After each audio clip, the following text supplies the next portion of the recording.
Hi, welcome to Harlem Stories. This is Adam Feinberg. I am the creator and I am your podcast host. In Harlem Stories, we talk about Upper Manhattan and even inclusive of the northern portion of the Upper West Side, and we discuss issues that range from the people, the history, the architecture, the purchase and sale opportunities within these Upper Manhattan neighborhoods. And I also give you tips and tricks on buying and selling within these episodes. So today we are going to talk about understanding special assessments in a condo or co-op. And a lot of this comes from like local law 11 and local law 97, but it could come from other areas as well. Sometimes, like for instance, the building doesn't want to use its reserve, or maybe they don't have sufficient reserve to upgrade the lobby or add a roof deck, or this or that. That's not necessarily required, but things that owners want. So, but in New York City, I tend to say, for buyers, and owners alike, special assessments, they're a way of life in Manhattan. And ever since the Miami building collapse a few years ago, there's been an increased focus on these special assessments. To better understand what a special assessment is, I think we need to go back a bit and explain what's normally included in the routine expenses of ownership. So in a condo, your property taxes are broken out and billed separately. You also have common charges, which are billed monthly. The common charges should cover routine monthly expenses, such as paying for the building porter, the super, the elevator service contract, and testing for the elevator, the managing agent, and so on and so forth. We can go down all the line items, but if the building is smart, the common charges should also include an allocation for a reserve fund for long-term planning. The allocation for a reserve fund is sort of kind of a forced savings plan for the building. In a co-op, the monthly charge is called maintenance and should include the property taxes, those same routine monthly expenses I was talking about before, the porter, super, the elevator service contract, the managing agent, and so on and so forth. But that gives you an idea. But there could also be possibly a mortgage on the building structure. And the monthly maintenance charges should also include an allocation for a reserve fund as well. But it's optional, and but these days that's starting to get less optional because of changes in lending. So when a building is taken into consideration, if buyers should need to get a loan, and the building allows buyers to get a loan, well, that's certainly something that take into consideration because of that Miami building collapse. Banks are stricter about this. So whether we're talking about a condo or co-op, there's always the possibility of a special assessment. This is a charge over and above the routine monthly maintenance or common charges. And the natural question that comes out of this is, so why do we have special assessments? There are a number of reasons why the building might need to raise funds via special assessment, including the monthly charges on routine expenses they're too low to cover the bills. Now, every building that runs into this problem either has monthly charges that are set way too low, or has expenses that need to be reviewed for potential savings. So this is a problem, as routine monthly charges need to be sufficient to cover routine monthly expenses. This usually occurs in buildings where the board members insist that low monthlies will add value to the apartments. So this is only true to the extent where that low monthlies are not causing other problems. This can also occur in well-established buildings where the board has not been actively monitoring income expenses. Now, I can tell you that first aspect of it held true in my own building, and that was certainly something that was really important to us. Is that I noticed that when I took over the board, the previous board members were insisting that low monthlies add value to the apartments, and that I can't argue that, except for the fact that the building has to be on solid financial ground for that to make sense. Our building was not. So, we had to raise common charges significantly, but we were having, unfortunately, special assessments to cover routine expenses, and that's not a sign of a healthy building. So that was one of the key things that I looked at when I took over the building, and it was a key consideration for me. I had a lot of pushback, I had a lot of people that hated me at the time, but I said, you're going to hate me until you love me, because ultimately, I'm going to, bring some predictability back to this equation. And we did it by raising common charges and having special assessments to start building for our capital needs, and that's what special assessments really should be for. So, the building has had recent capital improvements, but are not part of the routine monthly expenses. They now need to replenish these funds, and this happens quite a bit. Sometimes the monthly charges might include funds to help replenish their reserve account, but it might not be sufficient to restore the reserve account sufficiently in time for the next capital project. Some buildings would prefer to keep the monthlies as low as possible for as long as possible. Some buildings will look at special assessments from a tax perspective, when I'm talking about condos specifically, where a special assessment is held for capital improvements, which that might have a tax benefit of lowering the unit owner's tax basis when the apartment's sold. So that's one reason why some savvy building management teams might actually decide to hold special assessments rather than increase common charges. And this is actually somewhat common in Manhattan, and not surprising, considering that Manhattan is the financial capital of the world. So, of course, you're going to have some financially savvy people that are making some of these types of decisions.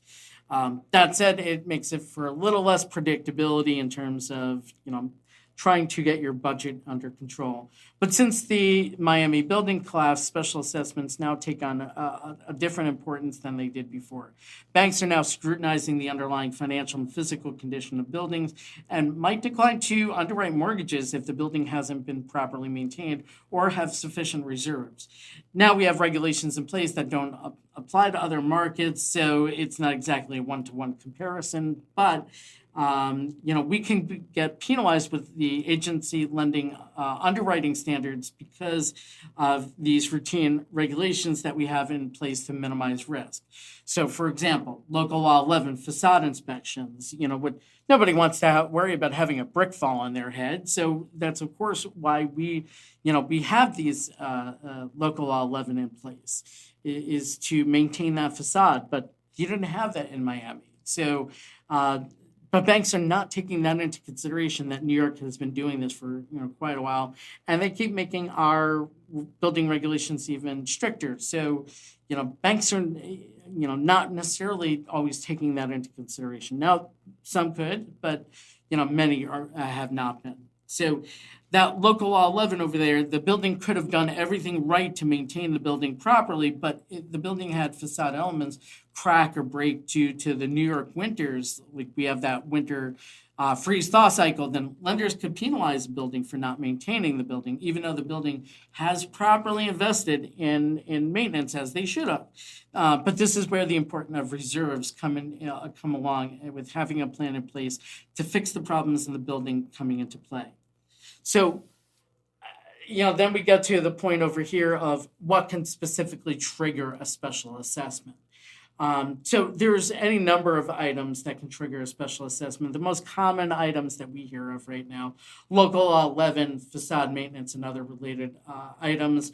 When a qualified facade inspector reviews your building, which any building over 6 stories in Manhattan definitely has to,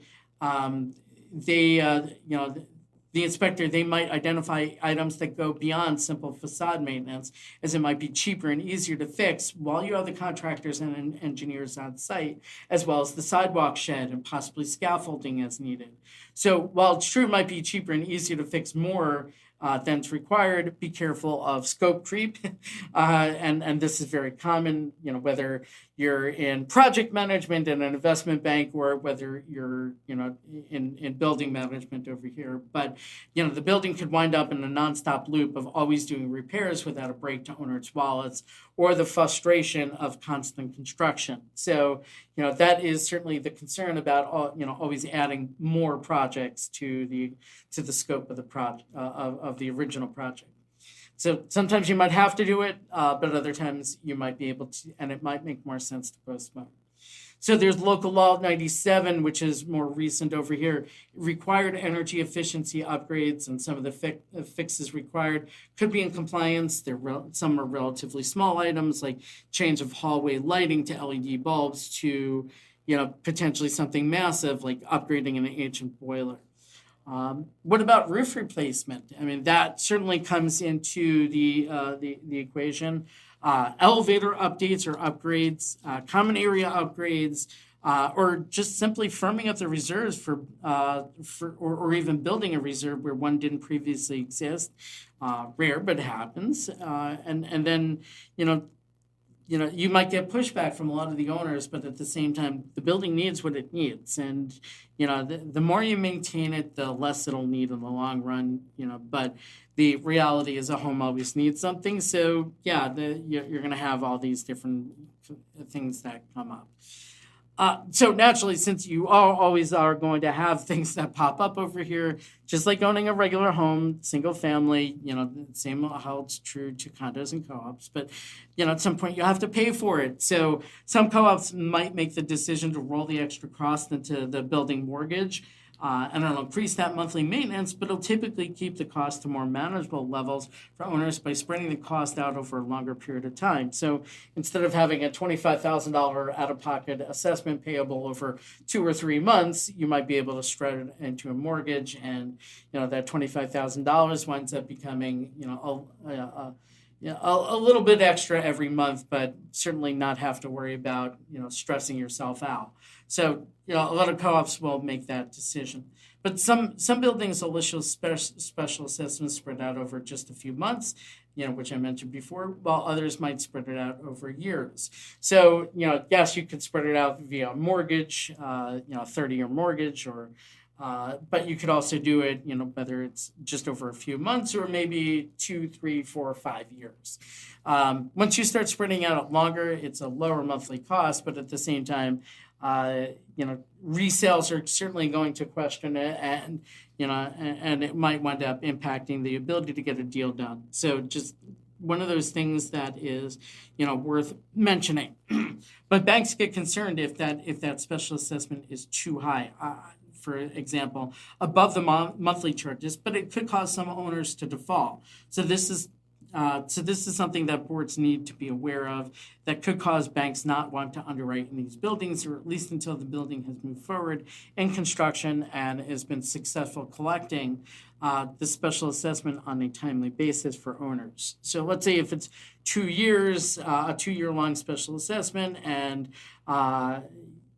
you're a full 1 year into it and you've now started construction, it's at that point that banks are much more likely to lend. But every situation is different and how they're handled. But I do know that banks, especially if it's a large special assessment, banks might have hesitation on these types of things. So these are all things to take into consideration in terms of an understanding like how this is all going to impact your wallet, and how buying and selling it might wind up impacting as well.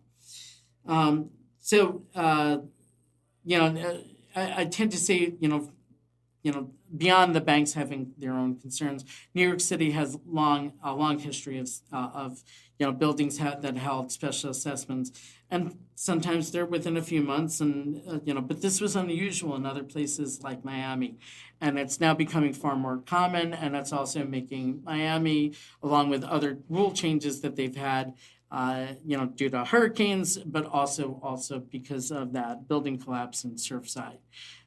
So it's also making Miami now come into kind of fairer comparison for Manhattan. It's also making Manhattan probably more popular as a result, because we were losing out a lot of buyers to Miami for a long time. But now that those costs have skyrocketed in Miami now, I expect we'll be seeing a very different situation going forward. But if the building doesn't have adequate reserves, I do recommend to my buyer clients that they set a bit extra aside every month with the expectation that some large capital project will come along at some point, and often it'll come with little or no advance notice. And that payment period, again, we discussed this, but it could be just a few months, or for and it could be a massive, like 5-figure, 6-figure special assessment, depending on the building, depending on the situation. So it's better to be prepared. But if the building does budget every month for a reserve, it should be at least a 10% contribution toward the reserve account. I would tend to recommend 11 or 12%, but because sometimes the amount can exceed what the building has set aside. Well, again, I wanted my buyers to be aware of, understanding special assessments, how it might impact them on a living basis, but also on the purchase and sale process as well. So these are really important aspects to understand as we move forward. But thank you again for joining me at Harlem Stories, and we are always looking to enjoy, but entertaining you, but also educating you. Thank you so much for your time, and have a great day.